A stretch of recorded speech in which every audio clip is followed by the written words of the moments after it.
Nous n'avons pas besoin de tes cadeaux bon marché, a dit ma mère, mettant mon cadeau de côté sans même l'ouvrir. La boîte, joliment emballée, a glissé sur la table, manquant de renverser le centre de table. Mon père a ri, en remuant son champagne. C'est vraiment tout ce que tu as pu t'offrir ? Les invités à la fête de départ à la retraite sont restés silencieux, leurs regards passant de nous aux autres. J'ai gardé mon sang-froid malgré la piqûre familière de leur rejet qui me brûlait les joues. Je suppose que vous ne voulez pas de ce qu'il y a dedans alors, ai-je répondu avec un sourire forcé. Je suis Jessica Winters, une développeuse de logiciels de 30 ans qui a été promue au poste d'architecte senior chez Lumen Technologies l'année dernière. Mon revenu annuel dépasse maintenant ce que mes parents n'ont jamais rêvé de gagner, mais ils me voient toujours comme leur fille décevante, celle qui a choisi la programmation au lieu de réaliser leur rêve de me voir devenir médecin. Aucune de mes réussites n'a jamais été à la hauteur des succès médiocres de mon frère Daniel. Cette réunion à Portland est destinée à célébrer le départ à la retraite de mes parents après 35 ans à la tête de leur petite entreprise de comptabilité. Leurs collègues trinquent à leur avenir, louant leur dévouement et leur succès. Pendant ce temps, je suis dans un coin, tenant mon deuxième verre de vin, observant mon cadeau soigneusement choisi, posé négligemment sur la table. L'acte de propriété de la maison de vacances à l'intérieur de cette boîte représentait des mois de planification, d'économie et de sacrifice. J'avais passé des week-ends à parcourir la côte de l'Oregon, à la recherche de la propriété parfaite en bord de mer dont mes parents avaient toujours rêvé. J'ai liquidé des investissements, travaillé sur des projets en heures supplémentaires et signé des montagnes de paperasse pour que cela se réalise, tout ça pour ce moment, un moment maintenant gâché par leur perpétuelle déception à mon égard. Jessica, ton visage est si tendu, tu vas avoir des rides, a crié ma mère, souriant pour le bénéfice de ses amis. Viens te joindre à la fête au lieu de bouder. Daniel s'est approché avec sa femme, Catherine, tous deux me lançant des regards de sympathie qui, d'une manière ou d'une autre, empiraient la situation. Daniel, le premier-né bien-aimé, star de l'athlétisme, diplômé d'une école de commerce, avait offert à nos parents un vase en cristal qui trônait maintenant fièrement sur la table d'honneur. Ne les laisse pas t'atteindre, a murmuré Daniel en me serrant l'épaule. Je vais bien, ai-je menti, en regardant mon père présider à l'autre bout de la salle. Mon téléphone a vibré avec une notification de mon agent immobilier, dernier document traité. Propriété officiellement transférée à votre nom. Félicitations. L'ironie ne m'échappait pas. La maison de plage était maintenant légalement à moi, tandis que mes parents étaient occupés à la rejeter comme quelque chose sans valeur. J'ai regardé à nouveau la boîte cadeau, me demandant si je devais simplement la reprendre. Personne ne saurait ce qu'ils avaient manqué. Ma tante Hélène a attiré mon attention de l'autre bout de la salle, me lançant un regard interrogateur. Elle savait ce qu'il y avait dans cette boîte et, à en juger par son expression, elle savait aussi que les choses étaient sur le point de très mal tourner. Grandir chez les Winters signifiait vivre dans l'ombre de Daniel. Tandis qu'il recevait de nouveaux équipements sportifs et un entraînement privé, j'économisais l'argent du babysitting pour mon premier ordinateur. Mes parents voyaient mon intérêt pour la technologie comme une passade, quelque chose que je finirais par surmonter. Quand j'ai annoncé ma spécialisation en informatique, ils ont à peine caché leur déception. Les ordinateurs, c'est pour les gens qui ne savent pas travailler avec les gens, avait dit mon père avec dédain. Malgré cela, j'ai excellé. J'ai été major de ma promotion, j'ai obtenu un poste enviable chez Lumen et j'ai gravi les échelons de l'entreprise plus vite que quiconque ne s'y attendait. À chaque promotion, à chaque réussite, j'appelais mes parents en espérant une approbation qui ne venait jamais. C'est bien, ma chérie, disait ma mère avant de changer rapidement de sujet pour parler de la dernière réussite de Daniel, une promotion, une nouvelle voiture, une maison en banlieue avec Catherine. Seule ma tante Hélène et mon oncle Geoffrey montraient un intérêt sincère pour ma carrière. Ils ont assisté à ma remise de diplôme quand mes parents ont prétendu être trop occupés par la fête de fiançailles de Daniel. Hélène exposait fièrement la photo de mon prix d'entreprise sur sa cheminée. Mon oncle Geoffrey, un ingénieur à la retraite, appelait pour discuter de mes projets, comprenant mon travail d'une manière que mes parents n'ont jamais essayé de comprendre. J'ai continué à essayer de gagner l'approbation de mes parents malgré tout. Quand ils ont mentionné leur rêve de prendre leur retraite sur la côte un jour, j'ai vu mon opportunité. L'héritage de ma grand-mère m'a donné la compte, et mes économies et investissements ont couvert le reste. La petite maison de plage avait besoin de travaux, mais j'ai passé des week-ends à la rénover, la rendant parfaite pour eux. Pendant ces mois de planification, j'imaginais leur visage lorsqu'ils ouvriraient la boîte contenant l'acte de propriété. J'imaginais des larmes de joie, peut-être enfin une reconnaissance que j'avais fait quelque chose de valable. J'ai décoré la chambre principale dans les bleus préférés de maman, rempli le bar de papa avec son scotch favori et installé Internet à haut débit pour qu'il puisse passer des appels vidéo aux enfants de Daniel depuis la véranda. En les regardant maintenant, riant avec leurs amis, écartant mon cadeau sans y penser, j'ai ressenti une lourdeur familière. Avais-je été stupide d'espérer que cette fois serait différente? Daniel s'est approché avec un verre de vin frais. Ils sont d'une humeur étrange ce soir, a-t-il dit en hochant la tête vers nos parents. Ils sont constants, je leur accorde ça, ai-je répondu. Qu'est-ce que tu leur as offert, au fait? Quelque chose lié à la technologie? J'ai hésité. Même Daniel supposait que j'avais choisi quelque chose d'égocentrique ou d'impersonnel. Juste quelque chose que je pensais qu'ils aimeraient, ai-je dit vaguement. Eh bien, quoi que ce soit, je suis sûr qu'ils apprécieront le geste, même s'ils ne le montrent pas, a-t-il offert, me tapotant l'épaule. Mais je savais bien que non. 20 ans de preuves suggéraient le contraire. Leur brève interaction avec mon cadeau avait déjà révélé leurs vrais sentiments, une déception non filtrée, avant même de voir ce qu'il y avait à l'intérieur. Alors que la soirée avançait, je me suis retirée sur la terrasse extérieure du lieu, cherchant à échapper à l'atmosphère étouffante de l'intérieur. L'air frais de Portland m'a éclairci les idées tandis que je regardais les lumières de la ville en contrebas. Mon cadeau restait intact sur la table, une manifestation physique de l'indifférence de mes parents. La porte vitrée s'est ouverte derrière moi. Tante Hélène est sortie, enroulant son cardigan fermement autour d'elle. « Te voilà » a-t-elle dit en me rejoignant à la balustrade. « Ça va ?» ?»« Ça va » ai-je répondu automatiquement. J'avais juste besoin d'un peu d'air. « Jessica, je sais ce qu'il y a dans cette boîte », elle a doucement touché mon bras. « Tu ne peux pas les laisser te traiter comme ça. » J'ai soupiré, regardant mon souffle formé de petits nuages dans l'air nocturne. Ça n'a plus d'importance. Si, ça en a. Ce que tu as fait est incroyablement généreux. Il devrait. La porte s'est rouverte. Ma mère est sortie, légèrement éméchée par le champagne, le visage rouge d'excitation. Te voilà. Nous sommes sur le point de couper le gâteau. Tout le monde attend. Elle a jeté un regard à Hélène. Tu es encore en train de monter la tête de Jessica avec tes bêtises? Tante Hélène s'est raidie à côté de moi. Suzanne, ta fille t'a apporté quelque chose de spécial. Peut-être que tu devrais ouvrir son cadeau avant de supposer. Oh, s'il te plaît, ma mère a agité la main avec dédain. Nous savons tous que Jessica ne pense qu'à ses programmes informatiques. Ce qu'il y a dans cette boîte est probablement un gadget technologique dont nous n'avons ni besoin ni ne comprenons. J'ai senti quelque chose se briser en moi. Maman, tu ne l'as même pas ouvert. Je n'en ai pas besoin, elle a lissé sa robe coûteuse. Ton père et moi avons travaillé dur pour tout ce que nous avons. Nous n'avons pas besoin de cadeaux bon marché de quelqu'un qui a choisi la voie de la facilité. La voie de la facilité? Des années de programmation nocturne, des week-ends sacrifiés, des vacances sautées pour respecter les délais? Rien de tout cela ne comptait comme du travail acharné pour elle? Suzanne, ça suffit, est intervenue tante Hélène. L'expression de ma mère s'est durcie. Ne te mêle pas de ça, Hélène. Ce n'est pas parce que tu n'as jamais eu d'enfant que tu peux. Mère. La pique cruelle a fait mouche, et Hélène, qui avait fait plusieurs fausses couches avant de renoncer à la maternité, a visiblement tressailli. Maman, ai-je exclamé. Quoi? C'est vrai. Elle s'est tournée vers moi. Et toi, au lieu de bouder ici, tu devrais être à l'intérieur pour célébrer avec nous.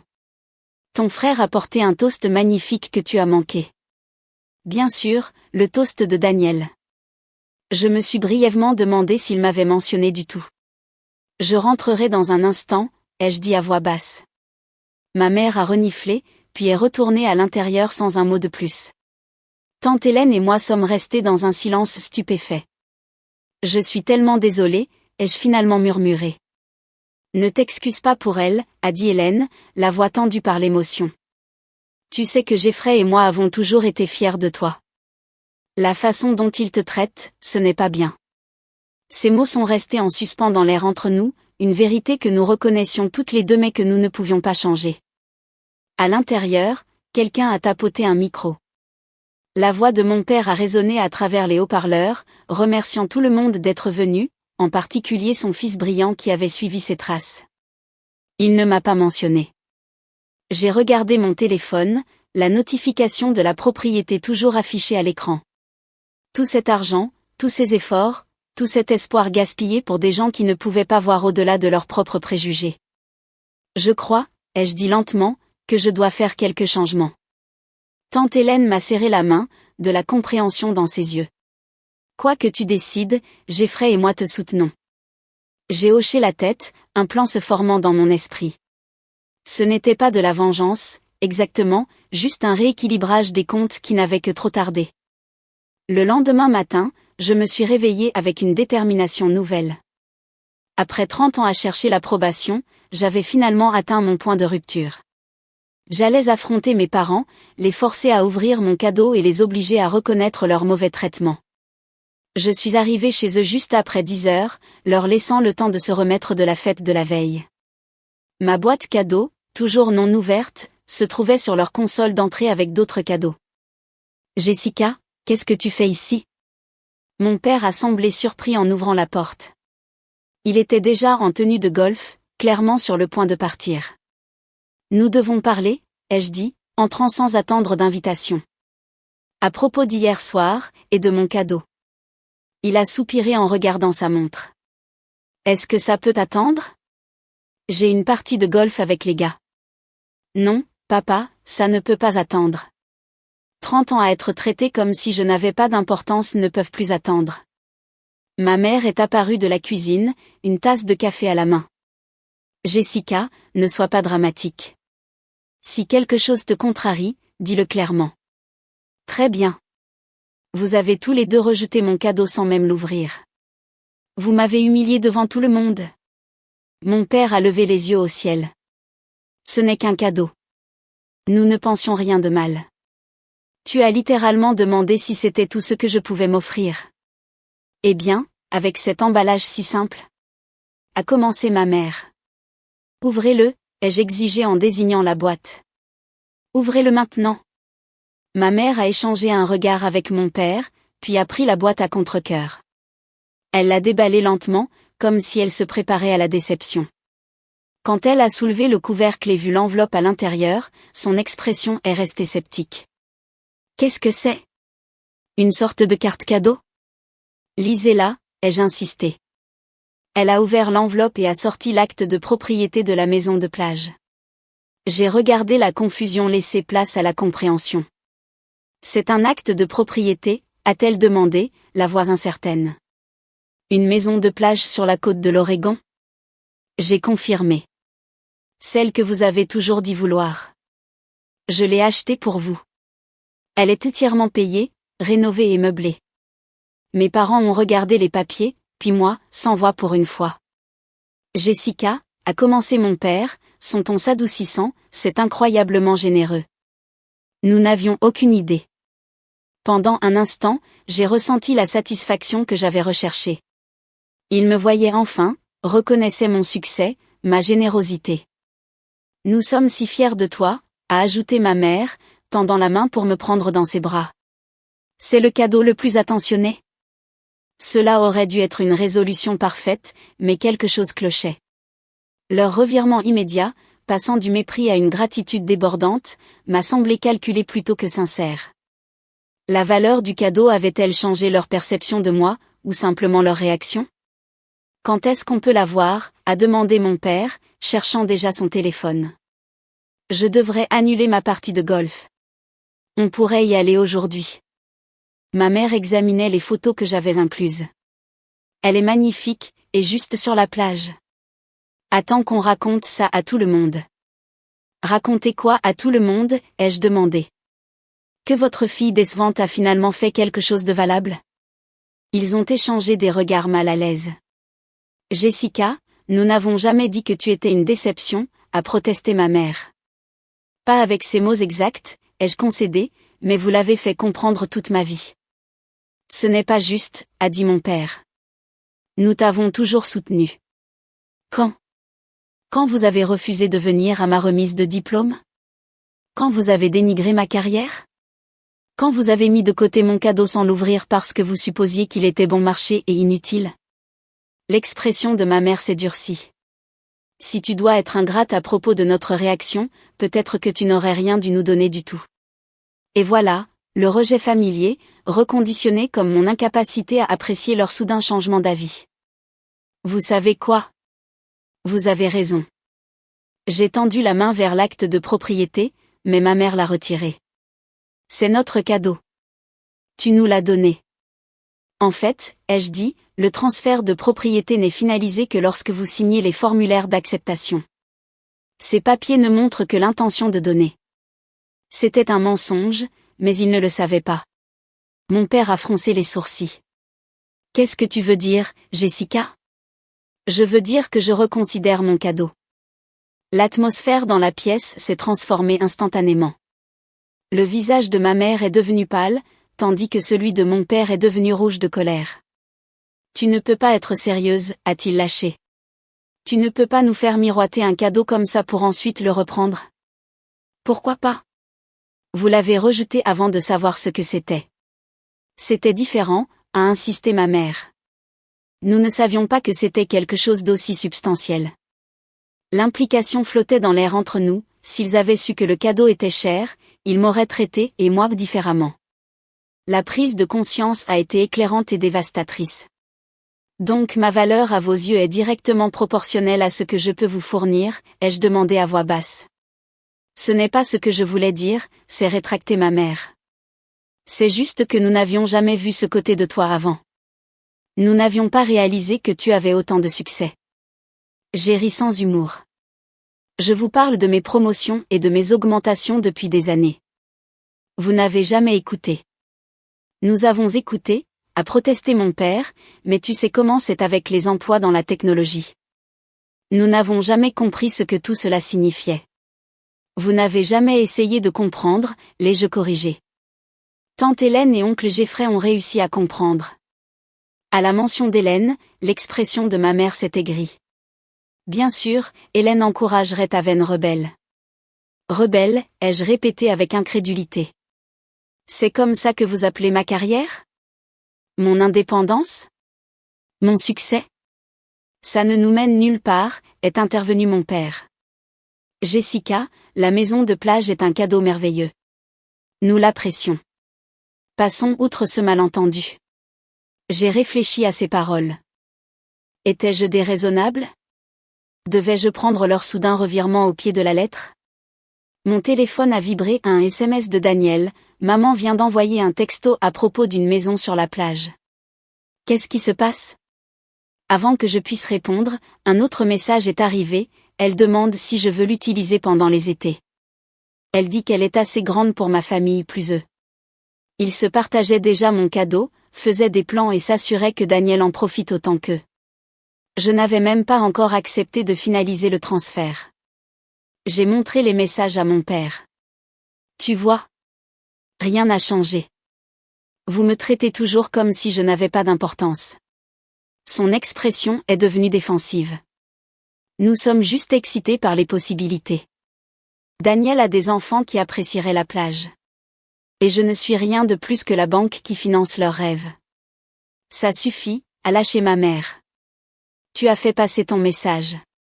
Soit tu nous donnes la maison correctement, soit tu la reprends, mais arrête de faire des histoires. Quelque chose en moi s'est cristallisé à ce moment-là, une clarté qui m'avait manqué pendant des décennies. Je ne voulais pas de vengeance, ni de leur faire du mal. Je voulais simplement cesser de participer à une dynamique qui ne changerait jamais.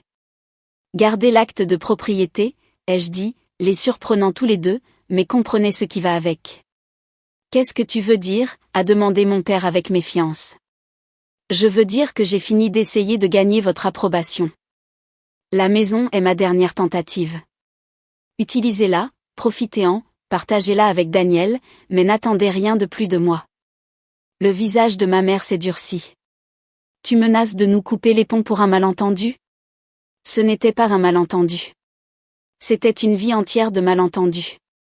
Je me suis dirigée vers la porte. Signez les papiers ou non, c'est votre choix. Je demanderai à mon avocat de vous contacter. Jessica, attends, a crié mon père. Nous apprécions le cadeau, vraiment. Ne pars pas comme ça. Je me suis arrêtée à la porte. Vous savez, j'ai passé des mois à choisir cette maison. Je l'ai rénovée moi-même les week-ends. Je pensais que ça vous ferait enfin me voir vraiment. Mais je réalise maintenant que rien ne le fera jamais. La vérité de mes paroles s'est installée entre nous, lourde et irréfutable. Les clés sont dans l'enveloppe, ai-je ajouté. Le code de l'alarme est la date de votre anniversaire de mariage. Alors que je marchais vers ma voiture, mon téléphone a de nouveau vibré, tante Hélène qui appelait.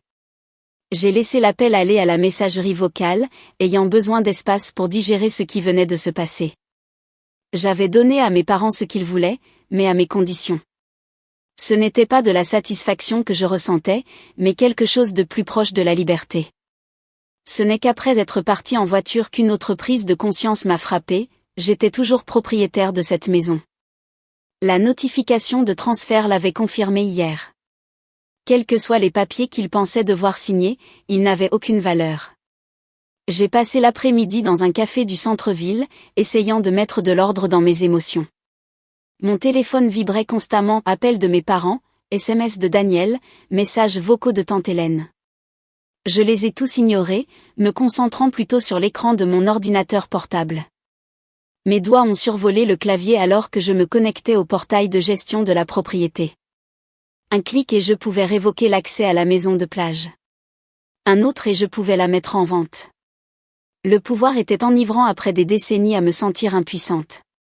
Après mon 3e expresso, j'ai finalement rappelé tante Hélène. Jessica, que s'est-il passé, a-t-elle demandé immédiatement. Ta mère m'a appelé, hystérique à propos d'une maison de plage. Je lui ai expliqué la confrontation du matin, y compris mes paroles d'adieu.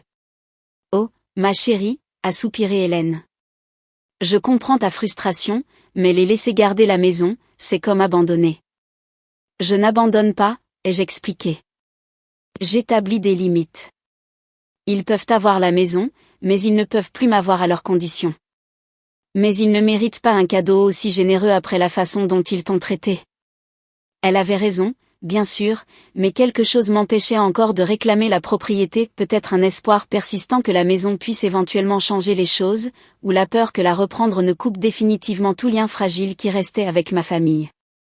Tard ce soir-là, on a sonné à ma porte. Daniel se tenait sur mon porche, l'air mal à l'aise. On peut parler, a-t-il demandé. Je l'ai laissé entrer à contre-cœur. Il avait toujours été pris au milieu de mes conflits avec nos parents, me soutenant souvent en privé tout en restant neutre en public. Maman et papa sont dévastés, a-t-il commencé. Parce qu'ils pourraient perdre la maison de plage, ai-je demandé sèchement. Parce qu'ils pensent avoir perdu, a-t-il corrigé. Ils réalisent qu'ils ont tout gâché. J'ai ri amèrement. Ils gâchent tout depuis 30 ans, Daniel. Ce n'était que la goutte qui a fait déborder le vase. Il a soupiré, passant une main dans ses cheveux. Écoute, je sais qu'ils ont toujours été plus durs avec toi. Ce n'était pas juste. Non, ça ne l'était pas. Mais ils essaient de se racheter. Ils veulent organiser un dîner de famille demain à la maison de plage, un nouveau départ. Je l'ai regardé, incrédule. Ils utilisent déjà la maison? Daniel a semblé embarrassé. Ils y sont allés cet après-midi pour la voir. Maman l'a qualifié de rêve devenu réalité. Bien sûr qu'il l'avait fait. Sans même la confirmation que le transfert était complet, ils s'étaient approprié la propriété. Ils invitent toute la famille, a poursuivi Daniel. Tante Hélène et oncle Geoffrey aussi. Maman s'est même excusée auprès d'Hélène pour ce qu'elle a dit à la fête. Cela a attiré mon attention. Ma mère s'excusait rarement pour quoi que ce soit. Que se passe-t-il vraiment, Daniel? Il s'est agité mal à l'aise. Il pourrait y avoir un problème avec le transfert de propriété. Papa a essayé d'appeler ton avocat mais n'a pu joindre personne. Parce qu'il n'y a pas d'avocat, ai-je admis. La maison est légalement à moi. La notification de transfert que j'ai reçue confirmait ma propriété, pas le transfert à eux. Les yeux de Daniel se sont écarquillés. Donc tu pourrais encore la reprendre? Oui. Un mélange complexe d'émotions a traversé son visage. Vas-tu le faire? C'était la question avec laquelle je me débattais toute la journée. La maison de plage représentait des années de travail, une part importante de mes économies et d'innombrables heures de rénovation, mais elle représentait aussi ma dernière tentative d'acheter l'approbation de mes parents, un schéma que j'étais déterminée à briser. Juste à ce moment-là, mon téléphone a sonné avec une notification par email. Mon cœur a presque cessé de battre quand j'ai vu l'expéditeur, Golden Horizon Realty. Le message était bref: confirmation de votre intérêt pour la mise en vente de la propriété côtière. Notre agent peut vous rencontrer demain pour discuter des prix et du calendrier. Je ne me souvenais pas avoir contacté un agent immobilier. Avais-je accidentellement cliqué sur quelque chose dans mon état distrait au café? Jessica, qu'est-ce qui ne va pas? A demandé Daniel, remarquant mon expression. L'email présentait une opportunité inattendue, une rupture nette, une fin définitive à ce chapitre. Mais étais-je prête? Mon téléphone a sonné dans ma main, tante Hélène à nouveau. Cette fois, j'ai répondu. Jessica, quoi que tu fasses, je veux que tu saches quelque chose d'abord, a-t-elle dit sans embâge. Jeffrey et moi avons toujours rêvé de prendre notre retraite sur la côte aussi. Les pièces se sont soudainement assemblées. La nuit suivante, j'ai conduit jusqu'à la maison de plage, avec Daniel me suivant dans sa voiture. Je lui avais demandé de ne pas dire à nos parents que je venais. Le plan était simple mais efficace, une rupture nette, sans place pour la manipulation ou les malentendus. Quand nous sommes arrivés, la voiture de mes parents était déjà garée dans l'allée, à côté de la berline de tante Hélène et oncle Jeffrey. Les lumières étaient allumées à l'intérieur, les vagues de l'océan se brisant rythmiquement contre la côte au-delà de la terrasse arrière. « Tu es sûr de ça ?» a demandé Daniel alors que nous nous approchions de la porte. « Absolument », ai-je répondu, la voix ferme. Je n'ai pas frappé. J'ai utilisé ma clé, entrant pour trouver mes parents en train de faire visiter à Hélène et Jeffrey leur nouvelle maison de plage. Jessica, ma mère a semblé surprise. « Tu es venue ? » Oui, ai-je confirmé. Je voulais voir comment vous profitiez de l'endroit. C'est absolument parfait. Parfait, s'est exclamé mon père. Tu as fait un travail incroyable avec les rénovations. Nous racontions à Hélène et Jeffrey nos projets pour les réunions d'été, a ajouté ma mère. J'ai hoché la tête, me déplaçant au centre du salon. Daniel est resté près de la porte, observant anxieusement. Je suis contente qu'elle vous plaise, ai-je dit, mais il y a eu un malentendu. J'ai sorti un dossier contenant les vrais documents de propriété. La maison n'est pas à vous. Elle ne l'a jamais été. Le transfert n'a pas été finalisé. Les expressions de mes parents sont passées de la confusion à la consternation. Qu'est-ce que tu veux dire, a exigé mon père. Tu nous as donné l'acte de propriété. Je vous ai montré l'acte de propriété, ai-je corrigé, mais légalement, la maison est toujours à mon nom. C'est absurde, a lâché ma mère. Tu essaies de nous punir? Non, je prends une décision. Je me suis tournée vers tante Hélène et oncle Jeffrey. La maison est à vous maintenant. J'ai déjà entamé les démarches pour le transfert. La pièce est devenue silencieuse, à l'exception du son lointain des vagues. Tu ne peux pas faire ça, a finalement dit mon père, la voix brisée. En fait, si, je peux, et je le fais. J'ai tendu le dossier à oncle Jeffrey. Considérez ça comme un cadeau pour les seules figures parentales qui m'ont vraiment soutenu. Ma mère s'est effondrée sur le canapé, le visage livide. Mon père est resté figé, l'incrédulité gravée sur ses traits. C'est comme ça que tu nous rembourses pour tout ce que nous avons fait pour toi, a-t-il finalement réussi à dire. C'est ainsi que j'honore ceux qui ont vraiment cru en moi, l'ai-je corrigé. Tante Hélène et oncle Jeffrey ont été là pour chaque étape que vous avez manquée, chaque réussite que vous avez rejetée. Tante Hélène s'est avancée, visiblement émue. Jessica, nous ne pouvons pas accepter ça. C'est trop. Vous le pouvez, et vous le ferez, ai-je insisté. J'ai déjà parlé à mon conseiller financier. Tout est arrangé. Ma mère a retrouvé sa voix. Après tout ce que nous avons sacrifié pour toi. Qu'avez-vous sacrifié exactement, ai-je interrompu. Vous avez payé les études de Daniel, mais vous m'avez fait travailler pendant mes études. Vous avez assisté à ses matchs et à ses cérémonies, mais vous étiez trop occupé pour les miens. Vous avez rejeté ma carrière, mes choix et mes cadeaux. La vérité est restée en suspens dans l'air entre nous. Jessica, a commencé Daniel avec prudence, peut-être qu'il y a un compromis. Aucun compromis n'est nécessaire, ai-je dit.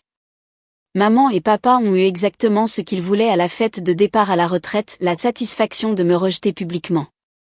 Et maintenant, j'obtiens ce que je veux, la certitude que cette maison sera chérie par des personnes qui la méritent.